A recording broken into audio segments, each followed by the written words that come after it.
यवतमाळच्या हिरोळ ढाब्यावर रक्तरंजित थरार, एका तरुणावर चाकूने केलेला प्राणघातक हल्ला.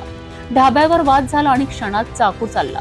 जखमी विजय राठोड याच्यावर सध्या रुग्णालयात उपचार सुरू आहेत. विशेष म्हणजे ढाबा एका सेवानिवृत्त पोलीस अधिकाऱ्याचा असून गुन्हा दडपण्याचा प्रयत्न झाल्याचा गंभीर आरोप नातेवाईकांनी केला आहे. यवतमाळ पासून काही किलोमीटर अंतरावर असलेल्या किन्ही गावातील हिरोळ ढाब्यावर रविवारी रात्री भीषण घटना घडली आहे. विजय राठोड नावाच्या तरुणावर चाकूने प्राणघातक हल्ला करण्यात आलाय.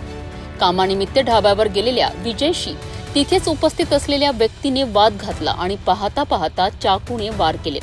स्थानिक नागरिकांनी विजयला तत्काळ शासकीय रुग्णालयात दाखल केले असून त्याची प्रकृती गंभीर आहे. या घटनेनंतर नातेवाईकांनी गंभीर आरोप केले आहेत. हा ढाबा एका सेवानिवृत्त पोलीस अधिकाऱ्याचा आहे आणि गुन्हा दडपण्यासाठी पोलिसांनाही घटनास्थळी येण्यास टाळाटाळ करण्यात आल्याचं त्यांनी म्हटलंय. ढाब्यावर अवैध दारू विक्री, गुन्हेगारी मंडळीचा वावर आणि बंद ठेवलेले सीसीटीव्ही हे सगळं चित्र समोर आलं आहे.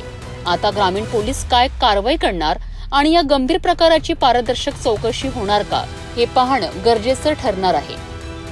हिरोळ ढाब्यावरचा हल्ला हा एकच प्रकारचा नाही, तर तिथे अवैध दारू विक्री आणि गुन्हेगारी गोट जमल्याचे आरोप आहेत. स्थानिक लोकांमध्ये भीतीचं वातावरण असून पोलिसांकडनं या प्रकाराची सखोल चौकशी होणं अत्यंत गरजेचं आहे. आता पाहावं लागेल की यवतमाळ ग्रामीण पोलीस या प्रकरणात कितपत पारदर्शकपणे कारवाई करतात का, यावर संपूर्ण जिल्ह्याचे लक्ष लागले आहे.